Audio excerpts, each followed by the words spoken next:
विष्णु शंकर जैन जी, तहसीन पूनावाला कह रहे हैं कि संवैधानिक है, कैसे गैर संवैधानिक है बताइए। देखिए मैं ये बात क्या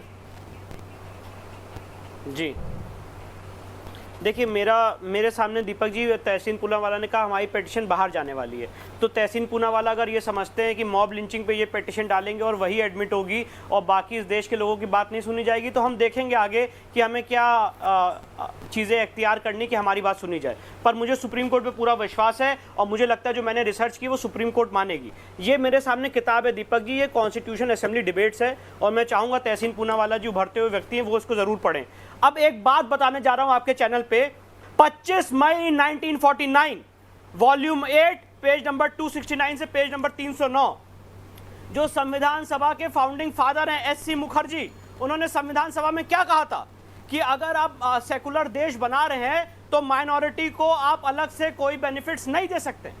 उसके बाद तहसीन पूनावाला जी अगर जवाहरलाल नेहरू को मानते हैं तो इसी के वॉल्यूम 8 में पेज नंबर 329 में जवाहरलाल नेहरू ने कहा है कि माइनॉरिटी को मेजॉरिटी के साथ मिलकर रहना है, अलग से माइनॉरिटी के लिए कोई राइट्स नहीं होंगे।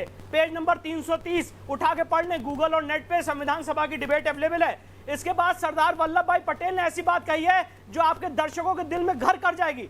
26 मई 1949 पेज नंबर 351 वॉल्यूम नंबर 8, उन्होंने कहा है कि जिन्होंने इस देश का बंटवारा किया वो माइनॉरिटी कैसे हो सकते हैं। ये सरदार वल्लभ भाई पटेल ने संविधान सभा की डिबेट में कहा था। इसके बाद मैं आपसे इस बैकग्राउंड में ये कहना चाहता हूं मैं इस बैकग्राउंड में ये बात कहना चाहता हूं कि इसी के लिए जब आर्टिकल 299 ड्राफ्ट कॉन्स्टिट्यूशन में आया था तो उसमें यही व्यवस्था थी कि माइनॉरिटी को अलग चश्मे से देखने के लिए एक स्पेशल ऑफिसर बैठेगा, और इन सारी डिबेट्स के बाद उस आर्टिकल को रिजेक्ट कर दिया गया।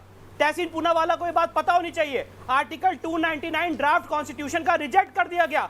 आर्टिकल 292 जो माइनॉरिटीज को स्पेशल कॉन्स्टिट्यूएंसीज देता था, रिजेक्ट कर दिया।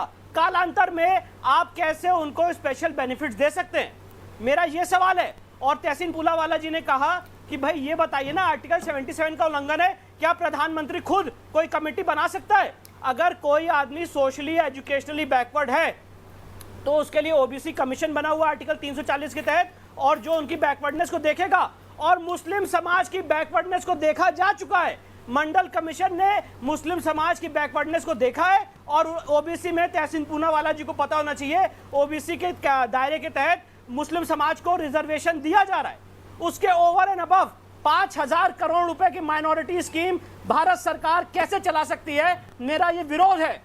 और अगर ये विरोध सुप्रीम कोर्ट नहीं सुनेगी तो इस देश की जनता सुनेगी, आपके माध्यम से लोग सुनेंगे, लोग जागृत होंगे, और ये बात समाज में मैसेज में जाएगी कि आप किसी माइनॉरिटी को स्पेशल चश्मे से नहीं देख सकते।